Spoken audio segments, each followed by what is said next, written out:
जय हिंद फ्रेंड्स, मैं नारायण प्रताप आप सभी को इस चैनल पर तहे दिल से स्वागत करता हूं। तो दोस्तों, हम लोग वर्ग 10 की वीडियो बना रहे थे। वर्ग 10 के लिए वीडियो बना रहे थे जो कि भौतिकी से संबंधित था। जो बच्चे 2024 और 25 सेशन वाले हैं, अर्थात जिन बच्चों का एग्जाम 2024 और 2024 सेशन में उनका स्टार्ट होगा और 25 में एग्जाम होगा, तो उन बच्चों के लिए ये वीडियो है। और इस वीडियो में हम लोग क्या पढ़ेंगे, तो ये हम आपको बताना चाहेंगे कि जैसे कि पिछली क्लास में हम क्या पढ़े थे। जैसे कि हम लोग पिछली क्लास में हम क्या पढ़े थे, तो पिछली क्लास में हम पढ़े थे भाई, पिछली क्लास में पढ़े थे गोलीय दर्पण किसे कहते हैं। पिछली क्लास में क्या पढ़े थे, गोलीय दर्पण किसे कहते हैं। फिर पढ़े थे गोलीय दर्पण के प्रकार कितने होते हैं। फिर पढ़े थे कि गोलीय दर्पण में हमारा दो प्रकार था, तो ये अवतल दर्पण किसे कहते हैं और उत्तल दर्पण किसे कहते हैं, ये पढ़ लिए थे।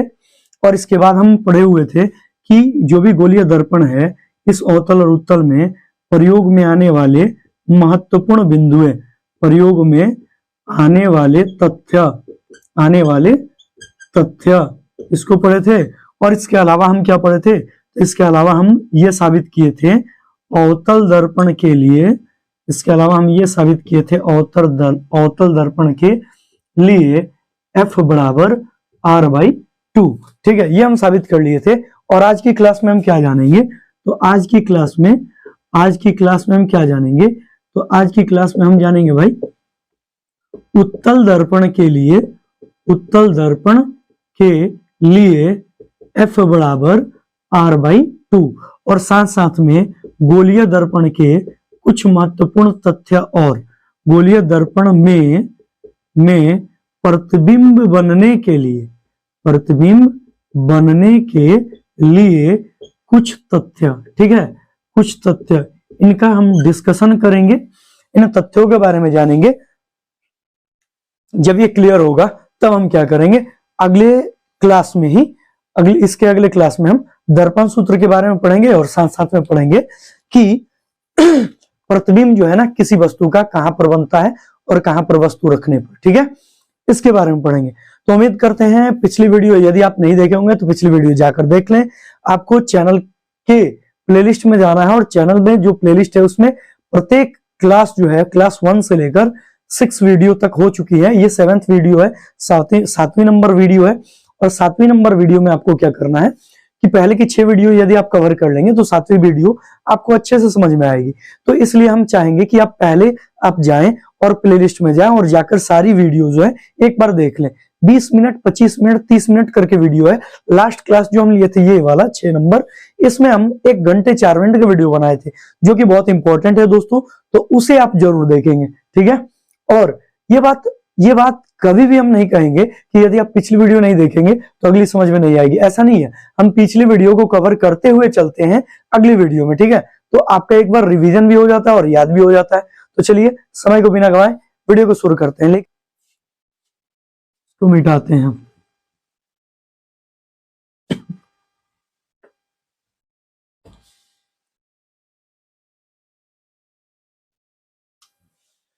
वीडियो शुरू करने से पहले कहना चाहेंगे कि यदि आप इस चैनल पे नए हैं तो प्लीज आप इस चैनल को सब्सक्राइब कर लें, दोस्तों के साथ शेयर करना ना भूलें और बेल आइकन को जरूर प्रेस करें ताकि नोटिफिकेशन आपके पास जल्द से जल्द पहुंचे और आप वीडियो का फायदा उठा सकें। लाइक इसलिए बोलते हैं करने के लिए, इससे हम लोगों का मनोबल बढ़ता है कि वीडियो जो है उन बच्चों के पास पहुंच रहा है और वो समझ रहे हैं अच्छे से, ठीक है। इसलिए लाइक का भी रेशियो बढ़ना चाहिए। और साथ साथ में आप हमें कमेंट करके ये जरूर बताएं कहां पर त्रुटि नजर आ रही है, ठीक है। और यदि कहीं त्रुटि हो तो कमेंट करेंगे तो नेक्स्ट वीडियो में हम उसे सुधारने की कोशिश करेंगे। लाइट कैसा आ रहा है, साउंड कैसा आ रहा है, बैकग्राउंड साउंड नहीं तो आ रहा है ना, ऐसा कुछ आप कमेंट करके जरूर बताएं। वीडियो क्वालिटी अच्छी है या नहीं है ये भी बताएं। अच्छा, और शुरू में जब इस वीडियो को हम प्रीमियर पर चलाते हैं ना, तो उस समय क्या होगा कि उस समय ये जो वीडियो है 360p पर चलता है, ठीक है। और जब अपलोड हो जाता है उसके बाद ये 1080 पर भी चल सकता है।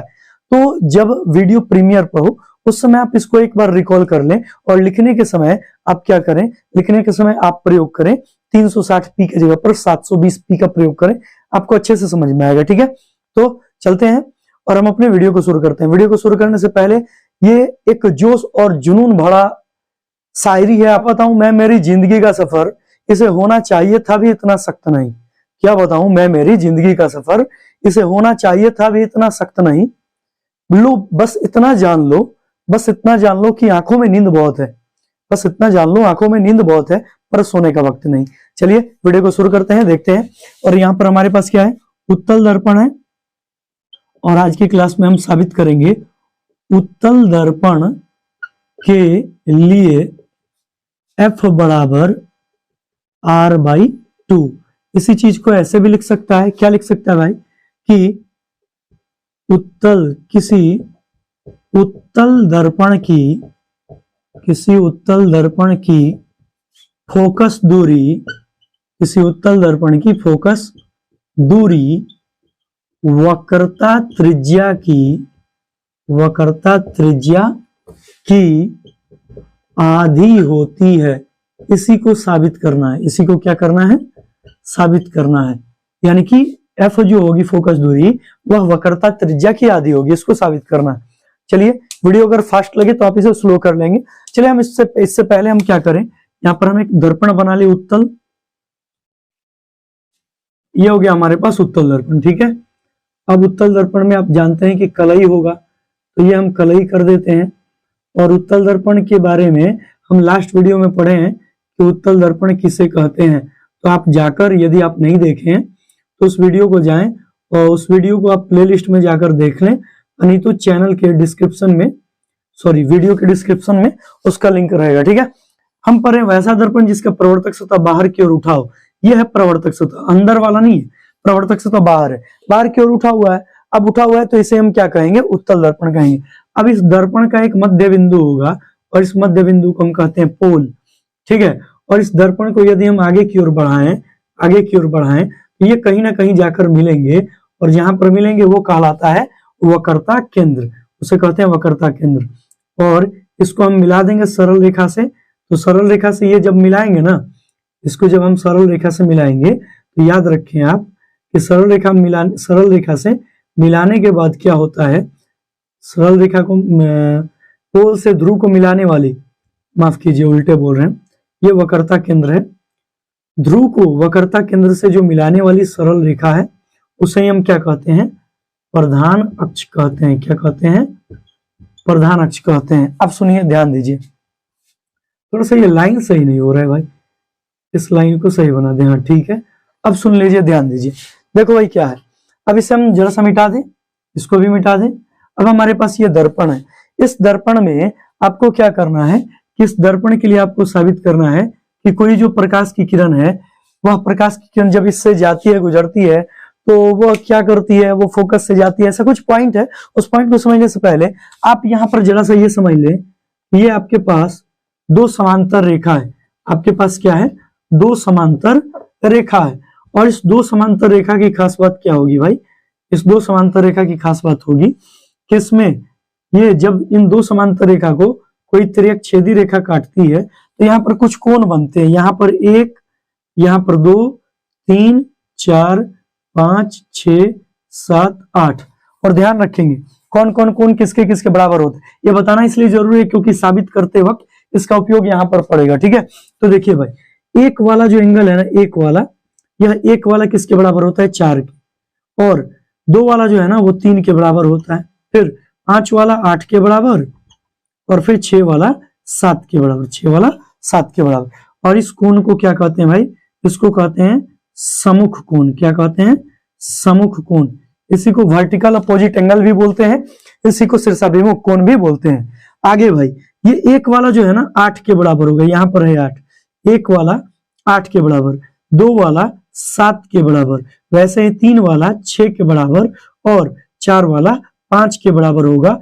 और इस एंगल की प्रॉपर्टी को कहते हैं भाई, इसे कहते हैं एकांतर कोण। क्या कहते हैं, एकांतर कोण। और एकांतर कोण की प्रॉपर्टी से एक वाला 8 के बराबर, 2 वाला 7 के बराबर, 3 वाला 6 के बराबर, और 4 वाला 5 के बराबर होता है, ये ध्यान रखेंगे। और एक तीसरी प्रॉपर्टी है, एक वाला 5 के बराबर होगा, एक वाला 5 के बराबर, एक वाला 5 के बराबर, 2 वाला 6 के बराबर, और 3 वाला 7 के बराबर, और फिर 4 वाला 8 के बराबर। और ये जो प्रॉपर्टी है इसको कहते हैं संगत कोण की संगत कोण की प्रकृति, ठीक है। और ये ध्यान रखेंगे, अभी जो हम लोग ये साबित करेंगे ना, इसमें हमारा ये और ये काम करेगा। देखिए कैसे समझते हैं।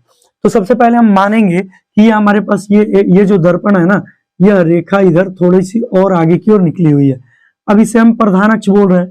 तो ये कहता है कि जब भी किसी प्रधान अक्ष के समांतर कोई प्रकाश किरण को आप अवतल दर्पण या उत्तल दर्पण पर आपतित कराएंगे, किसी भी गोलीय दर्पण पर आपतित कराएंगे, किसी भी गोलीय दर्पण पर आपतित कराएंगे, किसी भी गोलीय दर्पण पर क्या करेंगे आप, आपतित कराएंगे। ये टेढ़ा हो जा रहा है भाई, थोड़ा सा इसको स्लो मोड में बनाएंगे। ये हो गया, ठीक है। अब देखिए, तो ये क्या होगी, ये प्रकाश की किरण आपको ऐसे निकलेगी। थोड़ा सा ये भी टेढ़ा हो गया, इसको भी एक बार सही कर लिया जाए। सही हो गया। अब होगा क्या कि ये किरण जो है ना भाई, ये किरण आपको ऐसे ऐसे ऐसे ऐसे यहां पर मिलती हुई प्रतीत होगी। अब जब ये मिलती हुई प्रतीत हो रही है ना, तो इसको कहेंगे फोकस। क्या क्या बोलेंगे, फोकस। अब देखना, यह है आपतन बिंदु, ये कोई प्रकाश की किरण ए है, ये बिंदु बी पर आपतित हो रही है। ये आपके पास ये क्या है, प्रवर्तित किरण है, इसको डी मान ले रहे हैं।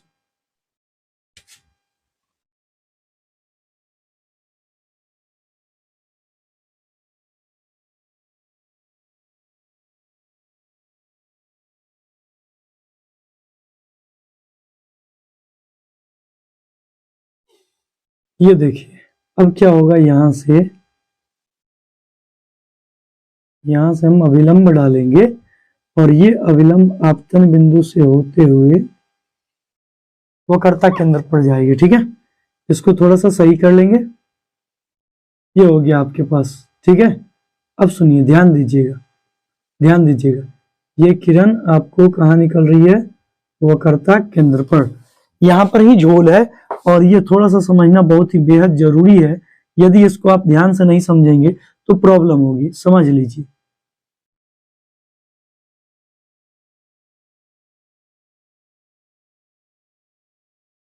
ठीक है। अब देखिए भाई, ये हो गई आपके पास आपतित किरण, ये क्या हो गई, आपतित किरण। ये क्या हो गई भाई, परावर्तित किरण। और ये क्या हो गया भाई, अभिलंब। ये क्या हो गया, अभिलंब।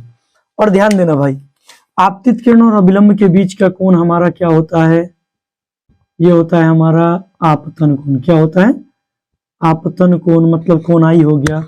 फिर परावर्तित किरण और अभिलंब के बीच का कोण क्या होता है भाई, ये हो गया आपके पास परावर्तन कोण। ये क्या हो गया, परावर्तन कोण, कोणार हो गया। अब इसकी प्रॉपर्टी देखो भाई, ध्यान देना, ध्यान देना, इस चीज को समझिए। यदि हम इस किरण को, ये जो आपके पास जो समांतर रेखा है, यदि हम इसे आगे की ओर बढ़ाएं तो इस दो समांतर रेखा को, और हम इसको मिटा दें, इसको मिटा दें, तो आपको ऐसा नहीं दिखाई दे रहा कि ये तिर्यक छेदी रेखा काट रही है। देखो ये फिगर हम बना रहे हैं, ये है, ये है, ये है ना, ये है। अब सुनो, इसको हम बढ़ा रहे हैं आगे और हम क्या कर रहे हैं, हम इसको मिटा रहे हैं। मिटा दिए, मिटा दिए। अब देखो यहां पर ये है कोण आई, देख लो उस फिगर में, फिगर में देख लो कितना है, आई, आई है।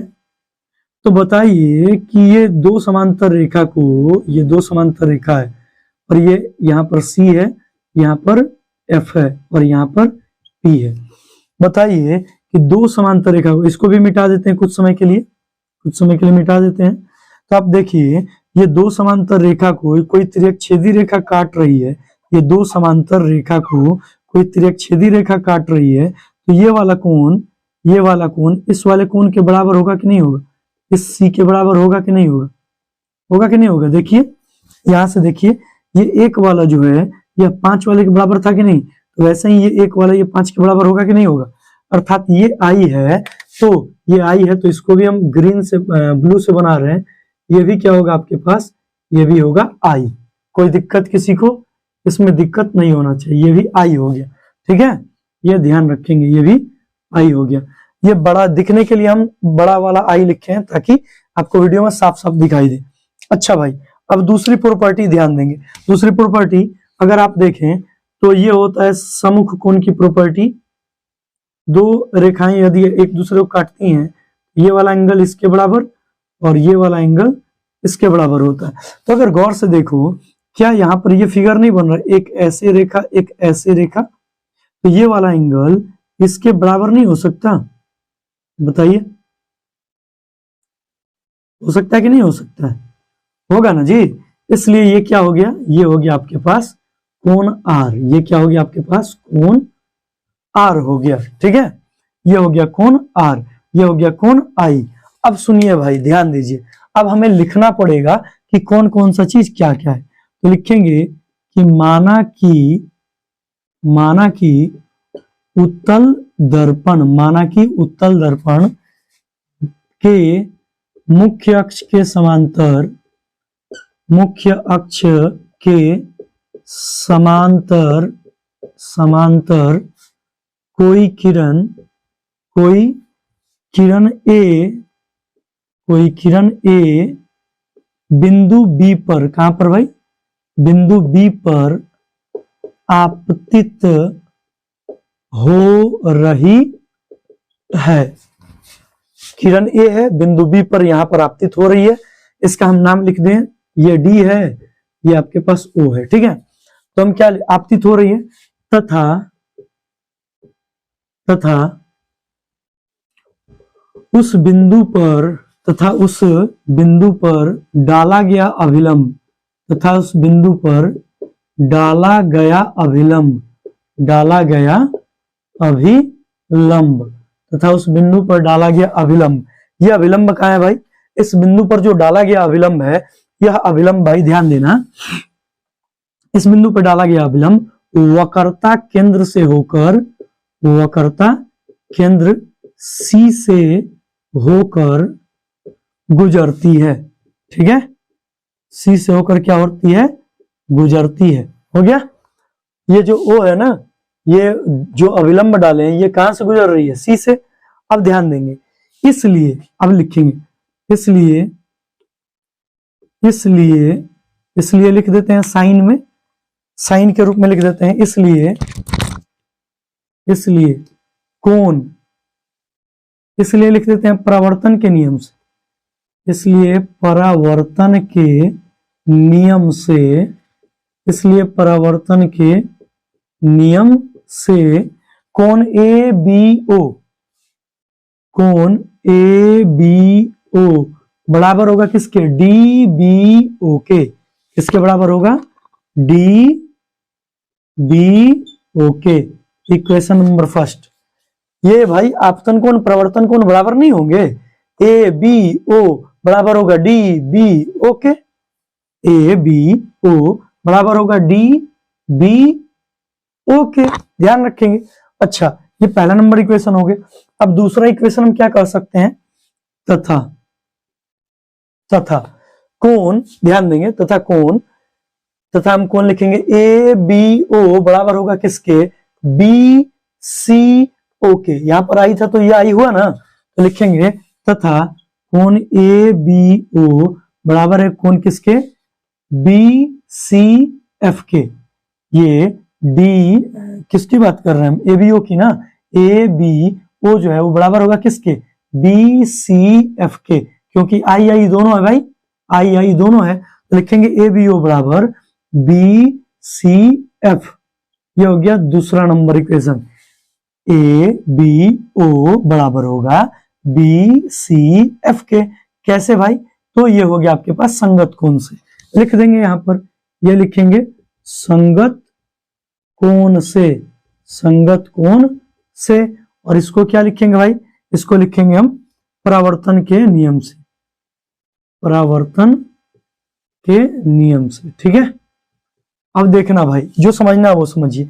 LHS समान है, तो 1 और 2 से क्या मिल गया भाई, 1 और 2 से मिल गया कोण DBO, कोण DBO बराबर होगा किसके, कोण BCF के, अर्थात कोण DBO बराबर होगा किसके, BCF के, यानी कि ये R वाला जो है ना, ये I के बराबर हो गया। अब सुनना भाई आगे का कॉन्सेप्ट, कोण DBO जो है ना, वह बराबर होगा किसके, CBF के। ध्यान से देखो, अभी तो बताया कि शीर्षाभिमुख कोण बन रहा है, ये वाला एंगल इसके बराबर नहीं होगा, ये आर है तो ये भी आर होगा। तो लिखेंगे कि तथा कोण डी बी ओ बराबर होगा किसके, कोण डी बी ओ जो है बराबर होगा किसके, सी बी एफ के। किसके होगा, सी बी एफ के। तो इसको मान लो इक्वेशन नंबर 3 और इसको मान लो इक्वेशन नंबर 4। तो हमारे पास क्या मिला, समीकरण 3 एवं 4 से, समीकरण 3 और 4 से क्या मिल गया भाई, मिल गया कोण बी सी एफ बराबर हो गया कोण सी बी एफ के। हो गया बी सी एफ ये वाला सी बी एफ के बराबर हो गया 3 और 4 से। ये हट गया अपना, ये क्या है अपना, ये जो है ना समान है। आपके पास डीवीओ जो है, डीवीओ, यह डीवीओ क्या है, समान है ना, डीवीओ क्या है, डीवीओ और डीवीओ समान है, इसलिए बीसीएफ और सीबीएफ ये समान होंगे। अब लिखेंगे त्रिभुज, ध्यान से देखना, यहाँ पर एक त्रिभुज बन रहा है बीसीएफ में, बीसीएफ में, ठीक है, त्रिभुज बीसीएफ में, बीसीएफ में कोण बीसीएफ बराबर है किसके, कोण सीबीएफ के। इसलिए यह एक कौन सा त्रिभुज होगा, समद्विबाहु त्रिभुज होगा।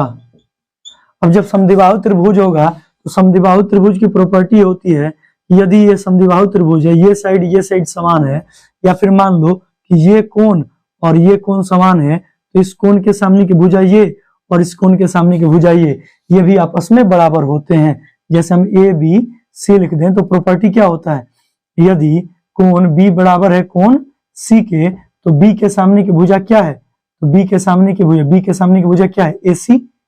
तो ए सी जो होगा यह बराबर होगा किसके, सी के सामने की भुजा क्या है, ए बी के। ये भी प्रॉपर्टी होता है, ठीक है। तो इसलिए समद्विबाहु त्रिभुज होगा, इसलिए बराबर कोण के सामने की भुजा, इसलिए बराबर कोण के सामने की भुजा, इसलिए बराबर कोण के सामने की भुजा भी क्या होगी, समान होगी। इसलिए बराबर कोण के सामने की जो भुजा होगी वो भी क्या होगी भाई, बराबर होगी। अब यहां पर बात आएगा कि जब बराबर कोण के सामने की भुजा बराबर है, अर्थात ये कोण और ये कोण बराबर है, ये कोण बराबर है, तो आई के सामने की भुजा क्या है, ये है बी और एफ, और आर के सामने की भुजा कौन है, सी और एफ। तो लिख देंगे इसलिए बी और एफ बराबर होगा किसके, सी एफ के। क्लियर है, बी एफ हमारा किसके बराबर होगा, सी एफ के। बी एफ बराबर होगा किसके, सी एफ के। अब देखो नेक्स्ट कॉन्सेप्ट की ओर बढ़े, ठीक है। ये हो गया 4 के बाद ये हो गया 5 नंबर, ठीक है। अब सुनिए भाई 6ठे नंबर की ओर बढ़े। ये अब देखो यहां पर कॉन्सेप्ट क्या है जो समझना है, ये जो हमारे पास आपतन बिंदु है बी, वह ध्रुव से काफी दूर है ना, ध्रुव से क्या है, काफी दूर है। यदि इस बिंदु बी को हम यहाँ ध्रुव के पास ले आते हैं, कहाँ ले आते हैं, ध्रुव के पास ले आते हैं। जैसे हम एक फिगर से समझा रहे हैं, जैसे ये यहाँ पर दर्पण है और इस दर्पण में ध्यान देना, समझना, समझेंगे। यहाँ पर ये आपके पास पोल है, यदि हम इस आपतित प्रकाश की किरण को यहां से लेके जाते तो फोकस तो हमारी यही होती और केंद्र तो हमारा यही होता ना भाई। ये जो है ध्यान देंगे, यहां से क्या होती भाई, ये प्रकाश की किरण जाती तो आपका फोकस जो है, फोकस तो आपका यही होता, फोकस जो है, फोकस तो यही होता, और यहां से केंद्र से भी यही रेखा जाती, अविलंब जो जाता वो भी केंद्र से वही जाता। आपको जो समझना है ये समझना है, ये तो ये यहाँ पर क्या है, बिंदु बी है, समझना जो है वो सीखिए। तो यदि ये जो बी बिंदु है ध्रुव के पास आ गया है, तो लगभग में एफ और बी तथा एफ और पी, मतलब पी और एफ की दूरी और बी और एफ की दूरी क्या लगभग में बराबर नहीं होगी, हो सकती है ना भाई। ये देखो ये इतनी दूरी है और ये इतनी दूरी है, इसको हम यहां पर लाएंगे तो लगभग में इसके बराबर हो जाएगा। ये इसको जब हम यहां लाएंगे इसके पास, इसको जब हम लाएंगे इसके पास, तो लगभग में क्या होंगे, ये दूरी और ये दूरी आपस में बराबर होंगे, अर्थात P और F और B और F आपस में क्या होंगे, समान होंगे। तो लिखेंगे हम यदि दर्पण में आपतित प्रकाश दर्पण के ध्रुव के निकट होता तो आपतन बिंदु B से फोकस की दूरी, तो आपतन बिंदु B से F की दूरी, आपतन बिंदु B से F की दूरी ध्रुव से F की दूरी के बराबर होती। ध्रुव से F की दूरी के लगभग समान होती ना भाई, ये समान होती लगभग में। ये जो है B और F की जो दूरी है वह लगभग में P और F के समान होगी। तो ये चीज लिख के हैं, इसलिए हम क्या लिखेंगे, इसलिए B और F जो है यह बराबर होगा किसके, P और F के। इसको मान लेते हैं इक्वेशन नंबर 6। तो फिर से देखिए भाई यहाँ पर क्या हो गया, समीकरण 5 और 6 से, समीकरण 5 ये है, 6 ये है। 5 आपके पास क्या है, 5 वाला समीकरण ये है, 6 वाला समीकरण ये है। BF दोनों में है, इसलिए हमारा CF बराबर क्या हो गया, CF बराबर हो गया PF। अब यहाँ पर कॉन्सेप्ट जो है उसको समझेंगे। CF जो है ना यह बराबर हो गया किसके, PF के। CF जो है वह बराबर हो गया किसके, PF के। ध्यान देंगे, और एक बात यहाँ पर जानकारी के लिए रखें, पोल से जो फोकस की दूरी होती है वो कहलाती है फोकस दूरी, यह स्मॉल f कहलाता है। अच्छा, और इसी पोल से जो आपके पास वक्रता केंद्र होती है इसके बीच की दूरी क्या कहलाती है, वक्रता त्रिज्या कहलाती है। अब ध्यान देना भाई, ये रफ डायग्राम है, इसको लिखने की जरूरत नहीं है। तो आपके पास क्या बन गया भाई, CF बराबर PF, CF बराबर PF। अब हम एक चीज लिख सकते हैं, क्या लिख सकते हैं, हम लिख सकते हैं CP, हम एक चीज लिख सकते हैं, CP बराबर CF जोड़ PF, CP बराबर CF जोड़ PF। हम लिख देंगे CP बराबर CF जोड़ PF। हम क्या लिखेंगे भाई कि CF बराबर CP बराबर CF जोड़ PF। ठीक है, हम लिख दिए। अब ध्यान देना भाई कि हमें CF से कुछ मालूम नहीं होगा, हमें F लाना है और R लाना है, इसलिए हम CF को ना चेंज कर देंगे PF में। इसलिए हम CF को, ये जो CF है इसको चेंज कर देंगे PF में। यहाँ पर हो गया PF जोड़, यहाँ पर भी हो गया PF, और यहाँ पर हो गया CP। तो यहां से आपको क्या मिल गया भाई, तो यहां से आपको मिल गया, यहां से मिल गया 2PF। CP बराबर 2PF, CP बराबर 2PF, CP बराबर 2PF। P और F के बीच की दूरी क्या है, F है स्मॉल f, और C और P के बीच की दूरी क्या है, R है। तो यहां पर लिख देंगे C और P की दूरी के लिए क्या लिखेंगे, R, और इसके लिए क्या लिखेंगे, F, और F बराबर क्या कर देंगे, R बट्टे में 2, या इसी चीज को हम लिख देंगे F बराबर R/2, और ये हो गया आपका प्रूव्ड, साबित हो गया। ठीक है, वीडियो कैसा लगा, उम्मीद करते हैं समझ में आया होगा। इतना तो बेसिक है भाई, ये तो बेसिक है, ये तो आराम से समझ में आएगा आपको। तो आप इसका जल्दी से स्क्रीनशॉट ले लें।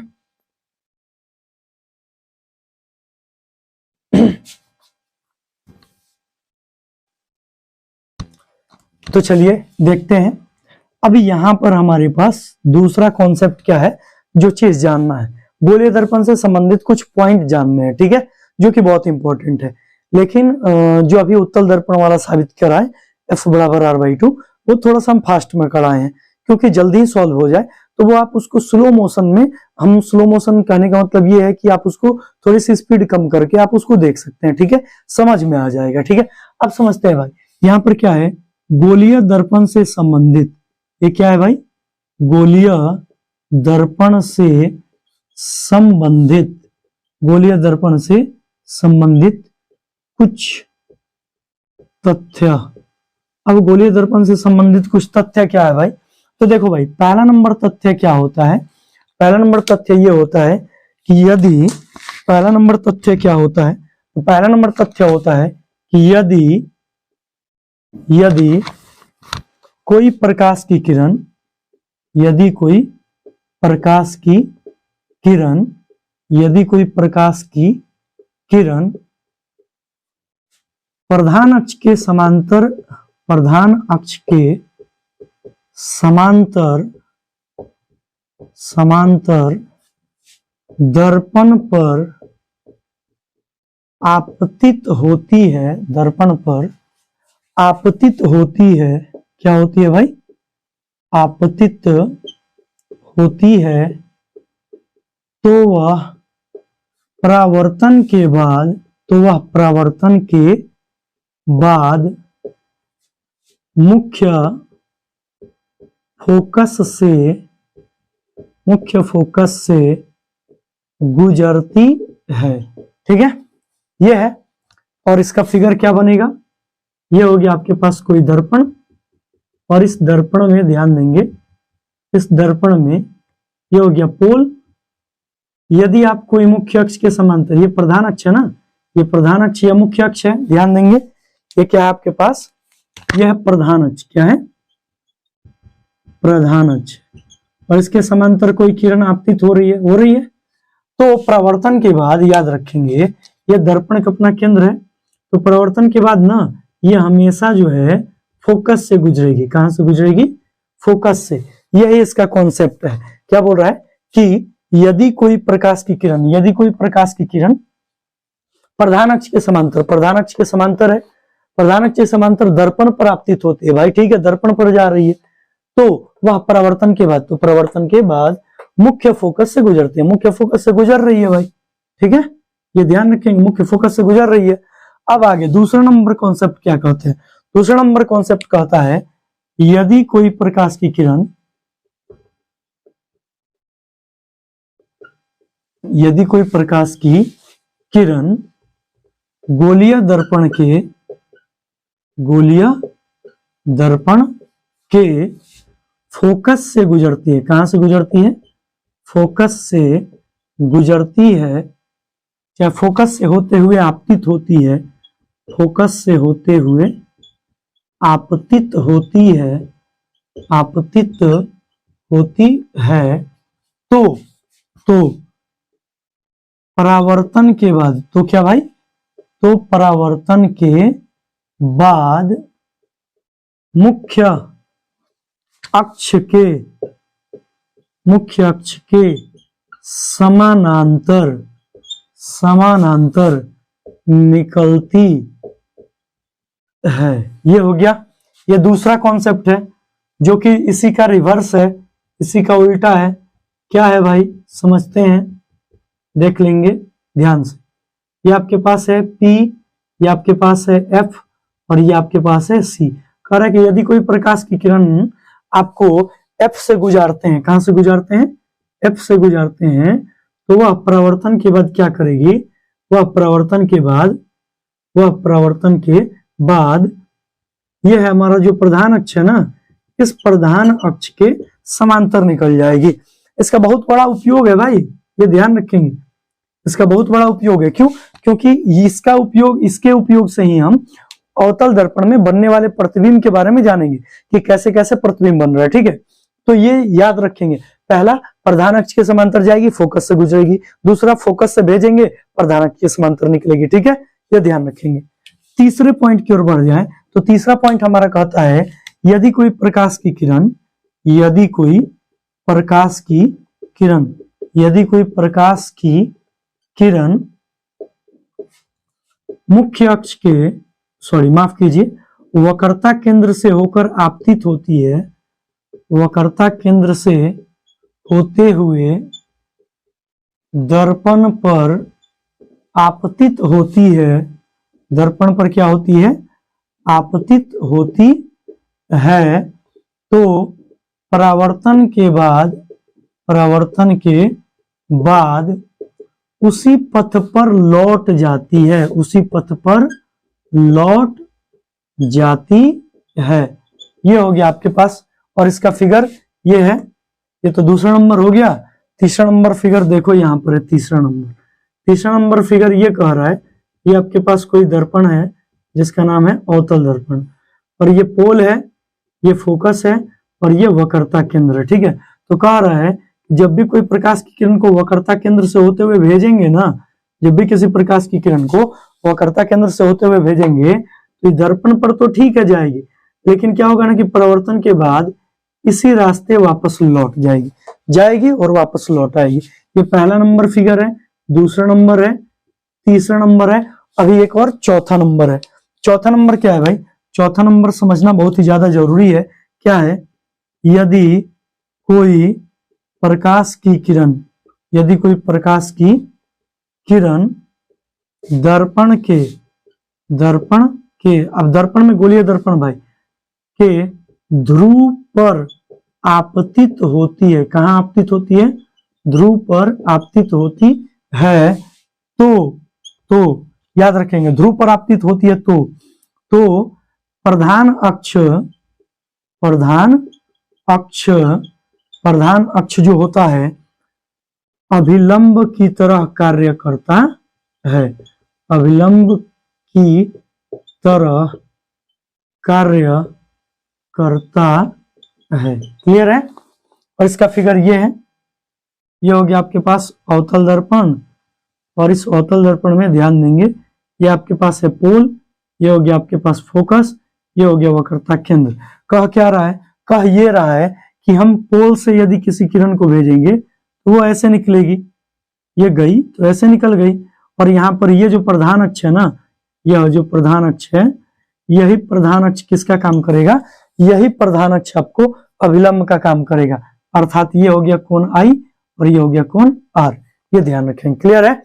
और इसी पर हमारे पास क्या बनेंगे? अब सवाल बनेंगे। ठीक है, यहां पर अब इसी पर क्या बनेंगे? सवाल कैसे बनेंगे तो सुन लो। कहेगा कि अवतल दर्पण में बनने वाले प्रतिबिंब, अवतल दर्पण में बनने वाले प्रतिबिंब तो भाई देखो भाई, अवतल दर्पण में जो बनने वाला प्रतिबिंब होता है ना, यह प्रतिबिंब जो होती है, यह प्रतिबिंब वस्तु की स्थिति पर निर्भर करती है, वस्तु की स्थिति पर निर्भर करती है, वस्तु की स्थिति पर निर्भर करती है। अब वस्तु की स्थिति क्या हो सकती है भाई? तो देखो भाई, यदि हम कोई अवतल दर्पण बनाए, ये हो गया अवतल दर्पण, तो इस अवतल दर्पण में जो वस्तु की स्थिति हो सकती है वो कौन कौन सी हो सकती है? ये हो गया पोल, ये हो गया फोकस, ये हो गया वक्रता केंद्र, ये हो गया इनफाइनाइट। तो देखो टोटल 6 स्थिति होती हैं। पहला अनंत पर, दूसरा अनंत और वक्रता केंद्र के बीच में, तीसरा वक्रता केंद्र पर, चौथा वक्रता केंद्र और फोकस के बीच में, पांचवा फोकस पर, छठा फोकस और पोल के बीच में। तो ये याद रखेंगे कि ये जो चिन्ह है ये किसको बता रहा है? अनंत को। ये सी क्या है? वक्रता केंद्र है, और ये एफ क्या है? फोकस। ये क्या है? फोकस है। ठीक है, तो ये 6 स्थितियां होती हैं। तो ये जो वस्तु की जो स्थिति पर निर्भर करती है, तो वस्तु की स्थिति क्या क्या है भाई? पहला क्या है? पहला है अनंत पर, दूसरी जो है वो कहां पर है? दूसरी है अनंत और वक्रता केंद्र के बीच, अनंत और वक्रता केंद्र के बीच। तीसरी स्थिति कहां है भाई? वक्रता केंद्र पर। तीसरी स्थिति कहां है? वक्रता केंद्र पर। चौथी स्थिति कहां है? वक्रता केंद्र और फोकस के बीच में। वक्रता केंद्र और देख लो, चौथी स्थिति वक्रता केंद्र और फोकस के बीच में, और फोकस के बीच में। अच्छा भाई, पांचवी स्थिति कहां है भाई? पांचवी फोकस पर ही है। पांचवी कहां है? फोकस पर। और छठी कहां है भाई? छठी आपको फोकस और पोल के बीच में, फोकस और ध्रुव के बीच में, फोकस और ध्रुव के बीच में। ठीक है, ये ध्यान रखेंगे। तो ये टोटल 6 स्थिति है वस्तु की, और इसी 6 स्थिति के आधार पर हम क्या करेंगे? इन वस्तुओं का प्रतिबिंब हम अवतल दर्पण में बनाएंगे। ठीक है, ये ध्यान रखेंगे। ये आपके पास स्थिति है, इस स्थिति को जानना जरूरी है। ये स्थिति आपका तब क्लियर होगा जब आपको ये पॉइंट ये पॉइंट और ये पॉइंट क्लियर होगा। पहला नंबर पॉइंट क्या है, यदि प्रधान अक्ष के समांतर आए तो परावर्तन के बाद फोकस से जाएगी, यदि फोकस से किरण जाए तो प्रधान अक्ष के समांतर निकलेगी, वक्रता केंद्र से जाए तो वक्रता केंद्र पर ही वापस लौट जाएगी, और अगर ध्रुव से होकर जाए तो प्रधान अक्ष ही अविलंब का काम करेगी। ये चारों पॉइंट है। चलिए हम शुरू करते हैं इस वाले हिस्से से। इसमें का 2-3 हम पढ़ेंगे और नेक्स्ट वीडियो में हम पूरा समझ लेंगे, ठीक है। जितना यहाँ पर आ जाएगा उतना हम लोग कोशिश करते हैं, देखते हैं। पहले नंबर स्थिति क्या है, जब वस्तु जो है, ये 6ठे नंबर से शुरू कर रहे हैं, जब वस्तु कहाँ हो, जब वस्तु 6 नंबर कहाँ, एफ और पी के बीच हो, जब वस्तु कहाँ हो, एफ और पी के बीच हो, जब वस्तु कहाँ हो, एफ और पी के बीच हो। ये हो गया आपके पास दर्पण, हो गया अवतल दर्पण, हो गया। ये P है, ये F है, ये C है। ये वस्तु जो है ना भाई वो कहाँ है, F और P के बीच में है ना। तो कोई प्रकाश की किरण यदि आप भेजेंगे, थोड़ा सा लंबा बना देते हैं, तो आप जानते हैं कि प्रकाश की किरण ऐसे जाएगी और जाने के बाद परावर्तन के बाद कहां से निकलेगी, फोकस से गुजरेगी ना जी। अच्छा, अब एक कोई प्रकाश की किरण को हम कहां से भेज रहे हैं, वक्रता केंद्र से भेज रहे हैं। वक्रता से केंद्र से भेजेंगे तो यह वापस कहाँ आएगी, वक्रता केंद्र से ही वापस लौटेगी ना जी।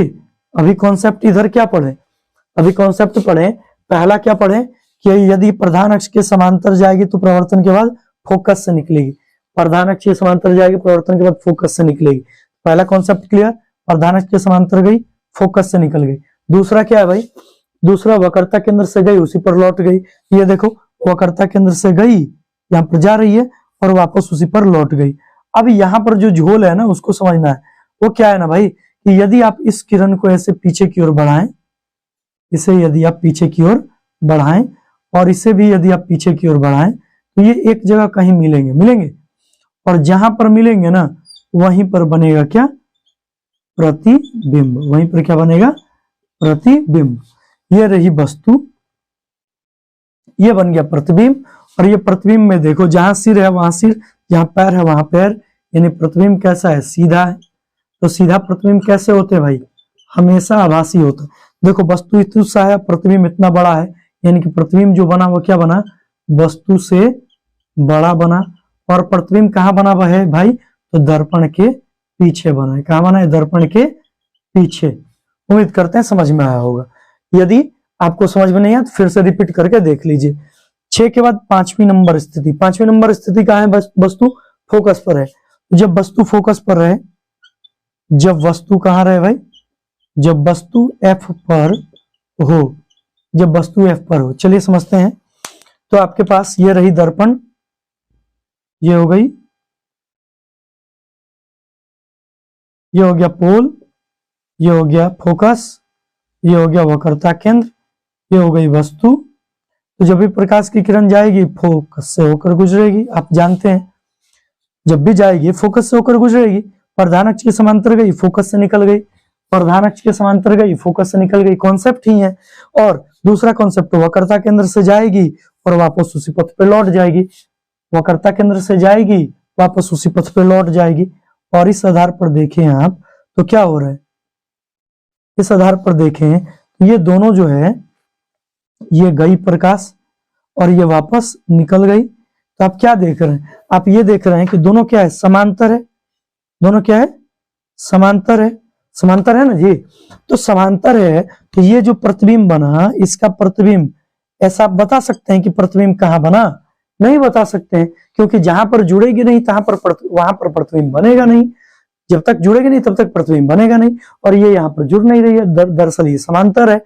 अब इस बात से कह दिया जाता है कि इसका प्रतिबिंब कहाँ बनता है, तो इसका प्रतिबिंब बनता है अनंत पर। कहाँ बनता है, अनंत पर, ठीक है। और दूसरा, अनंत पर यदि प्रतिबिंब बनेगा अनंत पर तो वो प्रतिबिंब छोटा होगा, नहीं, सबसे बड़ा होगा। अनंत पर बन रहा है, सबसे बड़ा होगा, तो ये प्रतिबिंब क्या होगा, सबसे बड़ा होगा। क्या होगा, सबसे बड़ा होगा, ये ध्यान रखेंगे। अच्छा, वस्तु ऊपर है और प्रतिबिंब नीचे बन रहा है, मतलब प्रतिबिंब कैसा होगा भाई, उल्टा होगा। और उल्टा प्रतिबिंब कैसे होते हैं भाई, वास्तविक होते हैं। ये चीज ध्यान में रखेंगे। तो ये आपका ये क्लियर हो गया, ठीक है। आगे बढ़ जाते हैं भाई। तो 6वां स्थिति, 5वां स्थिति, अब चौथी स्थिति पर आते हैं। चौथा स्थिति क्या है? जब वस्तु C और F के बीच में हो। जब वस्तु कहां हो? जब वस्तु C और F के बीच हो। C और F के बीच हो। 4 नंबर ये हो गया दर्पण। दर्पण थोड़ा सा अच्छा सा बना लेंगे। ये हो गया, ये हो गया दर्पण, ठीक है। अब देखिए भाई, P है, F है, C है, अनंत है, ठीक है। चौथी नंबर स्थिति, C और F के बीच में वस्तु। C और F के बीच में वस्तु रख दिए, रख दिए। प्रकाश की किरण को भेजेंगे भाई। लो भाई भेज दिए, जाएगी, ऐसे निकलेगी प्रकाश की किरण, ऐसे निकलेगी। दूसरी, ये दर्पण थोड़ा सा और बड़ा करना पड़ेगा। दूसरी कहां से भेज रहे हैं? वक्रता केंद्र से। कहां से भेज रहे हैं? वक्रता केंद्र से। तो वक्रता केंद्र से भेजिएगा तो ये वापस उसी पथ पे लौटेगी, लौटेगी ना जी। ये गई और ये लौट गई, ठीक है। अब उसी पथ पर लौट गई, ये गई और लौट गई। उसी पथ पर ये गई और वापस लौट गई। तो आप इस किरण को यदि इधर आगे बढ़ाते हैं तो ये यहां पर मिलेगी, और जहां पर मिली ना भाई, ये हो गया प्रतिबिंब बन गया। ये क्या बन गया? प्रतिबिंब। और इधर है अनंत, तो ये बना प्रतिबिंब। ये क्या बना? प्रतिबिंब। और ये क्या है? आपको वस्तु है। तो आप क्या देख रहे हैं? लाइन के नीचे, लाइन के नीचे है तो कैसा प्रतिबिंब है? उल्टा। यहां पर पहले प्रतिबिंब देखे। प्रतिबिंब, प्रतिबिंब कहां कहां बना? तो प्रतिबिंब भाई बना कहां पर? तो प्रतिबिंब बना C और अनंत के बीच में। C और अनंत के बीच में बना। अगला भाई, C और अनंत के बीच में बना, यही ना प्रतिबिंब बना है। ये C है, ये क्या है आपको? C है। ये क्या है? अनंत है, इसके बीच में है। दूसरा प्रतिबिंब कैसा है भाई? उल्टा है। तो उल्टा प्रतिबिंब कैसे होते हैं भाई? वास्तविक होते हैं। और तीसरा क्या है भाई? वस्तु इतना सा है, प्रतिबिंब इतना बड़ा है, मतलब प्रतिबिंब कैसा बनता है? बड़ा बनता है। ये आपके पास टोटल 4 स्थिति, टोटल 1 2 3 स्थिति पढ़ ली। अब देखो भाई, अब वस्तु 3 नंबर वाली, 6 नंबर वाली देख लिए, 5 नंबर वाली देख लिए, 4 नंबर देख लिए, 6 देख लिए, 5 देख लिए, 4 देख लिए। अब 3 वाला देखते हैं। 3 वाला क्या है भाई? 3 वाला जो है, जब वस्तु कहां पर है?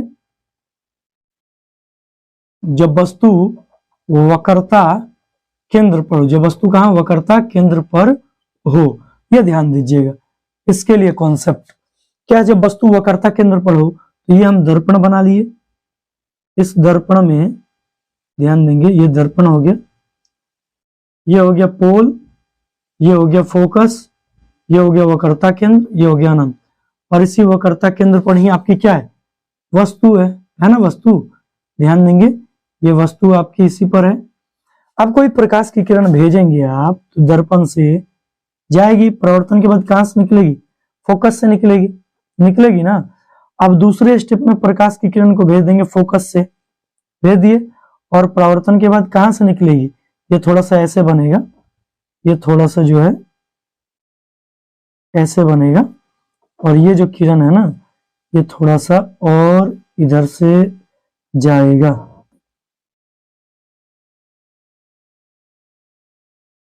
ताकि ये जो किरण है ना, ये कहां पर जाकर मिले?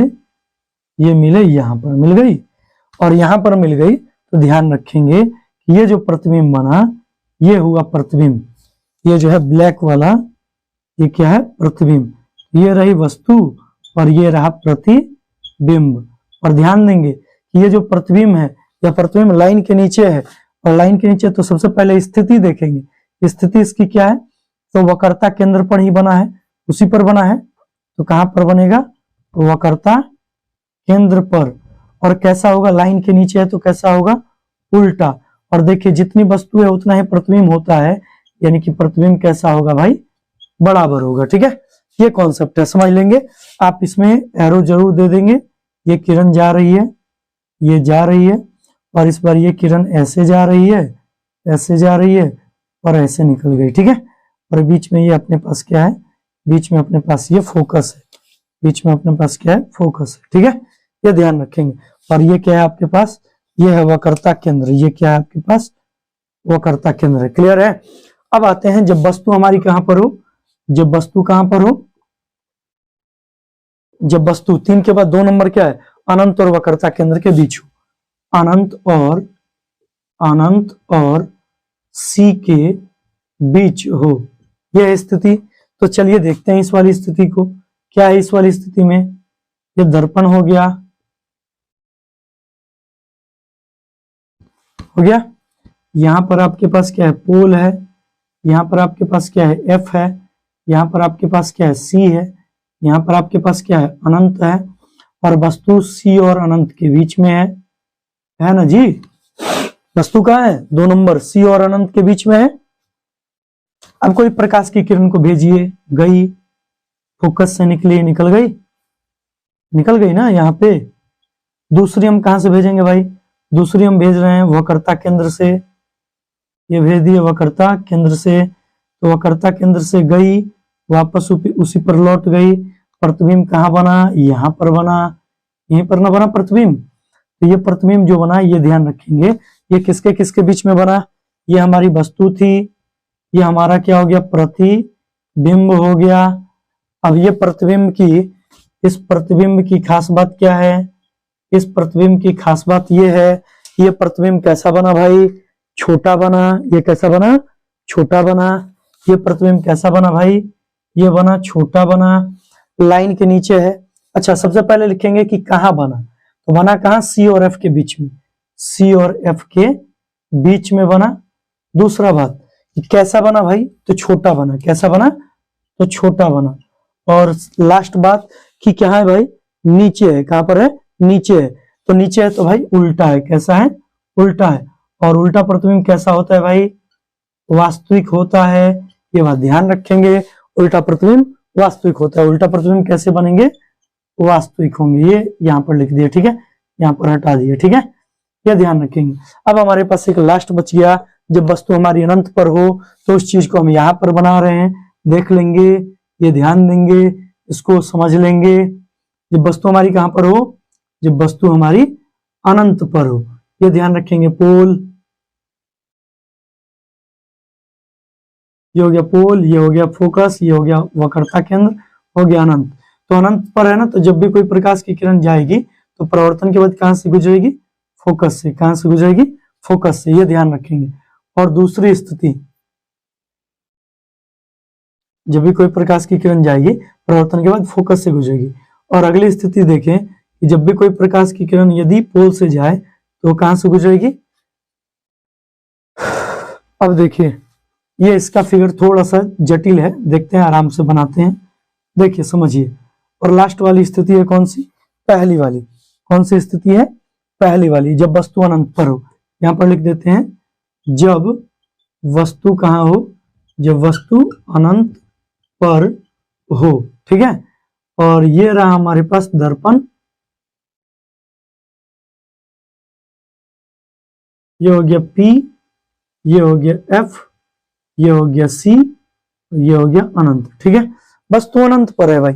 तो जब भी कोई प्रकाश की किरण जाती है तो जाने के क्रम में, ये बात आप अच्छे तरीके से जानते हैं कि जब भी कोई प्रकाश की किरण जाएगी तो जाने के क्रम में वो कहां से गुजरेगी तो एक किरण को भेज रहे हैं भाई, एक किरण को जब हम भेजेंगे, प्रकाश की किरण को, एक किरण हमारी ऐसे गई तो प्रवर्तन के बाद जो है वो ऐसे निकल गई, निकल गई, ऐसे निकल गई। ध्यान देना, अब ध्यान देना भाई अगले स्टेप में। अब हम यहां पर एक चीज पढ़े थे कि जब भी कोई प्रकाश की किरण को हम ध्रुव से भेजते हैं, कहां से भेजते हैं, ध्रुव से, तो वह प्रधान अक्ष जो होता है वही अभिलंब का काम करता है। तो ये यहां पर निकल गया, तो ये जो है ना, जहां पर कटा, यही आपका फोकस है, यही आपका क्या है, फोकस है। यानी कि जब वस्तु अनंत पर है तो प्रतिबिंब कहाँ बना, तो प्रतिबिंब बना F पर। कहाँ बना, F पर। और F पर बना, अनंत वाली वस्तु का प्रतिबिंब जब F पर बनेगा, अनंत पर कोई बहुत बड़ी वस्तु होगी, उसका प्रतिबिंब क्या होगा, उसका प्रतिबिंब होगा सबसे छोटा। क्या होगा, सबसे छोटा, सबसे छोटा। और लाइन के नीचे बना है, तो लाइन के नीचे बना है तो उल्टा, और उल्टा प्रतिबिंब कैसे होते हैं, वास्तविक होते हैं। इसको एक बार रिकॉल करेंगे नेक्स्ट वीडियो में। तब तक के लिए बाय बाय, टेक केयर, धन्यवाद। उम्मीद करते हैं समझ में आया होगा। आप इसका स्क्रीनशॉट ले सकते हैं, जल्दी से ले लीजिए,